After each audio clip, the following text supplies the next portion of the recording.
Hello दोस्तों, welcome to my YouTube channel geography by Smriti.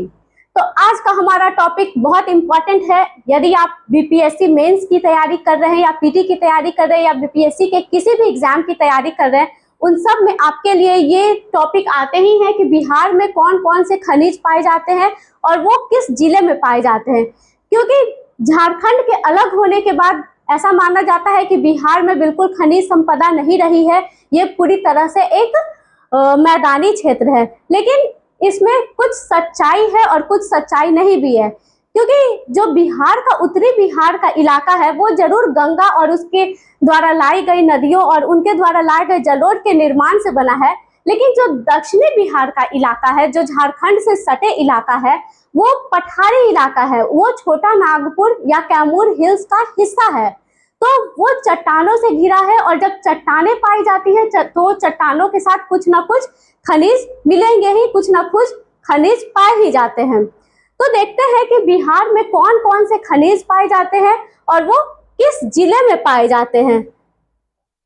तो सबसे पहले तो देखते हैं कि कौन कौन सी चट्टानें पाई जाती हैं, क्योंकि खनिज कहाँ मिलते हैं? चट्टानों में मिलते हैं। तो सबसे पहले देखते हैं कि कौन से खनिज पाए जाते हैं। तो सबसे पुरानी जो चट्टान है वो आर्कियन चट्टान है। मतलब पृथ्वी पर, अर्थ पे जो सबसे पुरानी चट्टान है वो आर्कियन चट्टान है।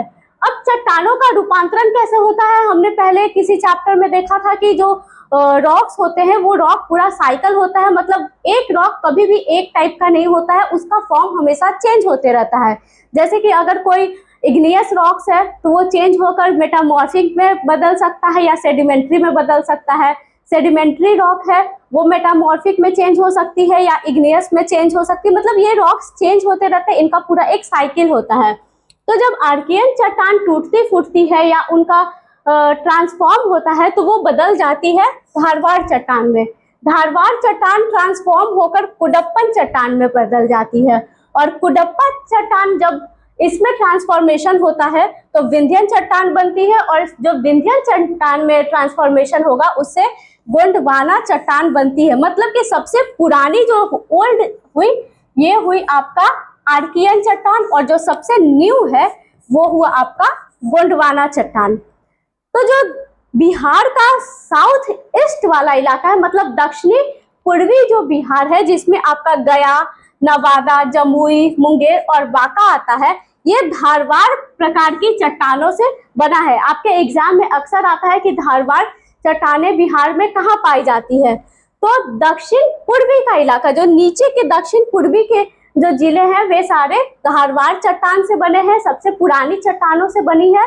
और जो दक्षिण पश्चिम का इलाका है जिसमें आपका कैमूर और रोहतास जिला आता है, ये आपका विंध्यन चट्टानों से बना है। मतलब नई चट्टानें हैं ये। तो दो प्रकार की चट्टानें बिहार में पाई जाती है, एक है धारवाड़ और दूसरा है विंध्यन। मतलब अगर ईस्ट साइड चट्टानें कहाँ है बिहार में, सबसे पहले तो जान लेते हैं कि चट्टान कहाँ है। तो दक्षिणी बिहार में चट्टान पाई जाती है, इसमें तो कंफ्यूजन नहीं होगी। अब दक्षिण बिहार में कहाँ, तो जो झारखंड के साइड का है वो पुरानी है, धारवाड़ सबसे पुरानी है। और जो यूपी के साइड का दो जिला है वो नई है और वो विंध्यन प्रकार की चट्टानें हैं। समझ आ गया? दूसरा है कि अब बिहार में कौन कौन सी खनिज पाए जाते हैं। तो बिहार में जितने भी खनिज पाए जाते हैं उनको तीन प्रकार में बांटा जा सकता है।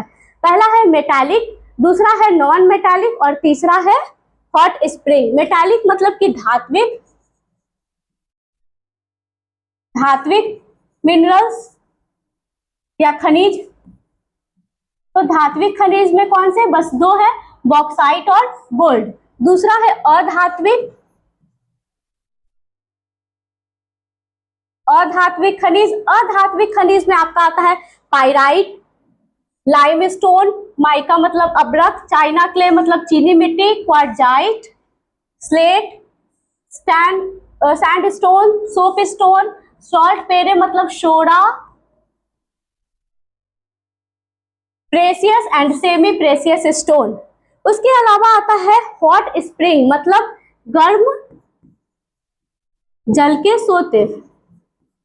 गर्म जल के सोते वैसे जगह को कहते हैं जहां से जो पानी निकलती है वो सालों भर गर्म रहती है। मतलब वर्ष के किसी भी महीने में उसका जो पानी होता है उसका टेम्परेचर ज्यादा होता है। तो दो जिलों में गर्म जल के हॉट स्प्रिंग्स मिलते हैं, पहला है राजगीर और दूसरा है मुंगेर। राजगीर का ब्रह्म कुंड जो है वो काफी फेमस है, और मुंगेर में भी बहुत सारे हैं, जैसे सीता कुंड, ऋषि कुंड, भीम कांड, अग्नि कुंड, रामेश्वर कुंड। ठीक है, तो सबसे पहले देखते हैं कि पाइराइट कहाँ पाया जाता है।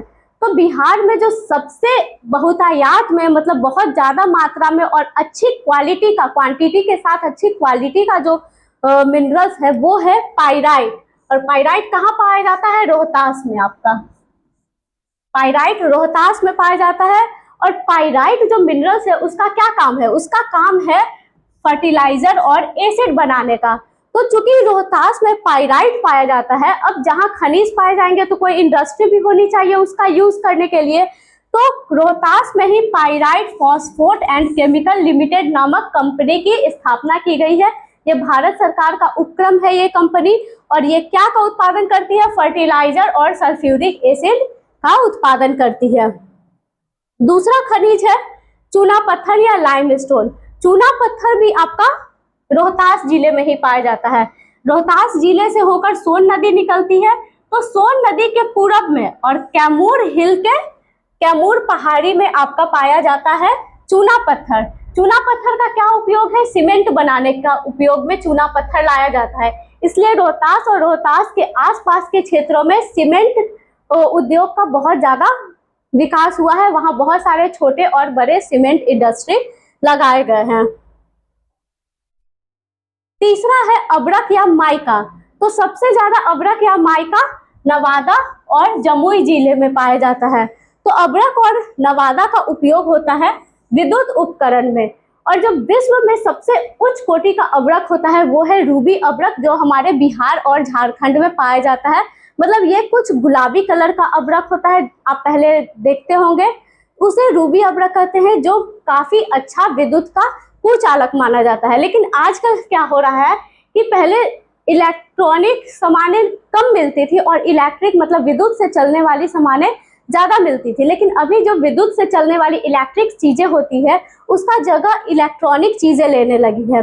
तो उस कारण से अब्रक का या माइका का भी उपयोग कम होने लगा है, क्योंकि माइका का ज्यादातर उपयोग इलेक्ट्रिक चीजों में होती थी। जैसे आप पुराने जमाने के आयरन या पुराने जमाने के पंखे किसी भी चीज में देखते होंगे तो वहां माइका लगा होता था।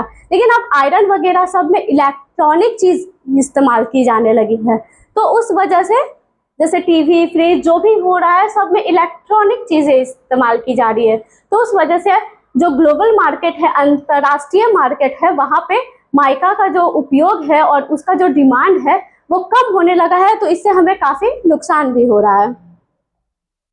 तीसरा है कि गोल्ड। तो गोल्ड मिलता है जमुई जिले में और चंपारण में, मिलता नहीं है।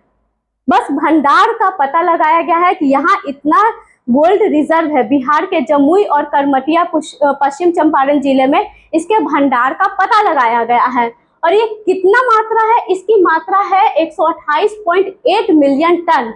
लेकिन जब इसे निकाला जाएगा तो एक टन निकालने में मात्र 0.167 ग्राम ही गोल्ड निकलेगा। इसलिए इस ओर निवेश कम किया जा रहा है, क्योंकि जब आप किसी चीज में निवेश करते हैं तो आपको उससे ज्यादा प्रॉफिट होना चाहिए। तो अगर आप एक टन मिट्टी निकालेंगे और उससे 1 ग्राम से भी कम सोना निकलेगा तो वो जाहिर सी बात है कि मुनाफा नहीं, लॉस होगा। इसलिए इस ओर निवेश कम किया गया है, क्योंकि यहाँ मुनाफा नहीं हो रहा है। जो प्रति ग्राम सोना निकलने का अनुमानित है वो काफी कम है, जिससे मुनाफा न होने के कारण यहाँ इस ओर काम नहीं हुआ। चीनी मिट्टी या चाइना क्ले। तो चीनी मिट्टी और चाइना क्ले मिलता है मुंगेर, भागलपुर और बांका में। इसका उपयोग क्या है? चीनी मिट्टी के बर्तन और विद्युत प्रतिरोधी सामान बनाने में की जाती है। तो चीनी मिट्टी के बर्तन तो सभी यूज करते हैं आजकल, गेस्ट लोग को देने के लिए चीनी मिट्टी के बर्तन का इस्तेमाल की जाती है। लेकिन यहाँ भी विद्युत प्रतिरोधी में इसकी डिमांड कम होते जा रही है। जैसे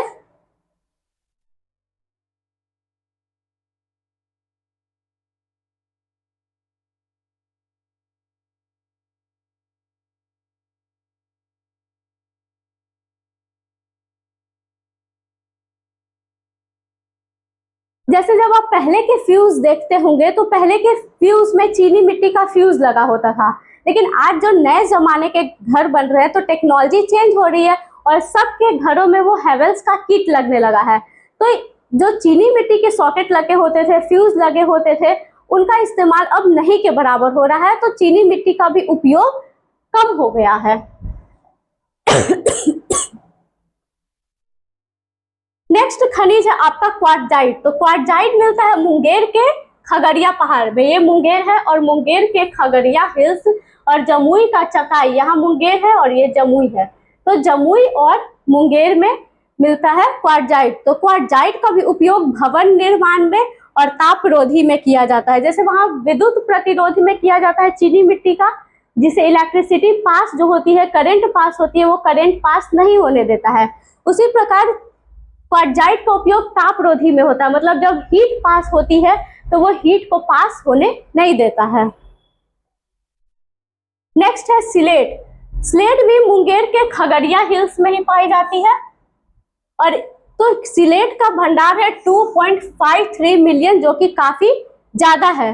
और सबसे बड़ी बात है कि स्लेट के प्रोसेसिंग और माइनिंग से बिहार में लोगों को रोजगार भी मिलता है और भारत सरकार को रिवेन्यू या राजस्व की भी प्राप्ति होती है, इसलिए स्लेट बहुत हमारे लिए, बिहार के लिए इम्पोर्टेंट है। सैंडस्टोन। तो सैंडस्टोन भी आपका रोहतास में मिलता है। तो सैंडस्टोन का उपयोग भी भवन निर्माण और शीशा उद्योग में होती है। क्यों यहाँ पे मिलने का कारण हो सकता है? क्योंकि वहां से सोन नदी निकलती है, पहाड़ी इलाका है, तो यहाँ सैंडस्टोन मिलता है। नेक्स्ट है सोडा। तो आप सभी जानते होंगे कि अंग्रेजों के जमाने में अंग्रेजों को सबसे सर्वोत्तम, सबसे सुपीरियर क्वालिटी का सोडा कहाँ से मिलता था, अफीम कहाँ से मिलता था? तो बिहार से मिलता था। और कौन से जिले से सोडा प्राप्त होता था? सारण, मुजफ्फरपुर, समस्तीपुर और बेगूसराय से प्राप्त होती थी। क्या इस्तेमाल किया जाता है? तो बॉम्ब बनाने में, केमिकल और फर्टिलाइजर बनाने में उपयोग की जाती है। तो हमने देखा कि बिहार में तो गंगा नदी है जो अपने साथ जलोढ़ लाती है और पूरे मैदान को उपजाऊ बना रखी है, लेकिन इसके साथ ही दक्षिणी बिहार का इलाका है वो पठारी है और वहाँ कुछ खनिज कुछ मात्रा में पाई जाती है। तो बिहार के और झारखंड के अलग होने से जो हमारा खनिज का भंडार था वो बिल्कुल न के बराबर रह गया। फिर भी कुछ खनिज अभी भी बिहार में पाई जाती है, झारखंड से सटे जो जिले हैं वहाँ अभी भी खनिज पाई जाती है।